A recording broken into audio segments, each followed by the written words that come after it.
Syedaralun, menjelang bulan suci Ramadan 1443 Hijriah, pemerintah Kabupaten Pidijaya melalui Dinas Perindustrian, Perdagangan dan Koperasi sejak 19 sampai 22 Maret 2022 menggelar pasar murah sembako di 4 titik.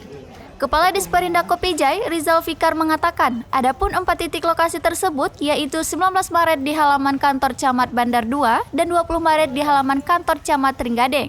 Berikutnya 21 Maret di halaman Terminal Terpadu Gampong B, Kecamatan Merah 2, dan terakhir 22 Maret di halaman kantor Camat Bandar Baru. Semua rangkaian kegiatan pasar murah tahun ini bekerja sama dengan pemerintah Aceh serta pihak Perum Bulog. Untuk jenis barang yang disediakan berupa beras 6.000 kg, telur ayam ras 30.200 butir, minyak goreng 8.800 liter, tepung 1.000 kg, serta gula pasir 8.350 kg. Soal harga, untuk jenis beras Rp85.000 per 10 kg, gula pasir Rp12.500 per 1 kg, tepung terigu Rp8.500 per 1 kg, telur ayam ras Rp35.000 per papan, dan minyak goreng Rp20.000 per 1 liter.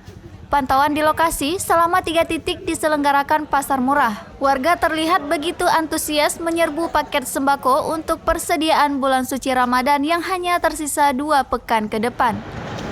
Kita dari Dinas Perindak pada tahun ini ada 4 titik yang telah kita laksanakan, yang sebagaimana titik pertama kemarin hari Sabtu di Bandar 2. Untuk hari ini di Kecamatan Merah 2. Ada 1 titik lagi, mungkin itu hari terakhir di Kecamatan Bandar Baru.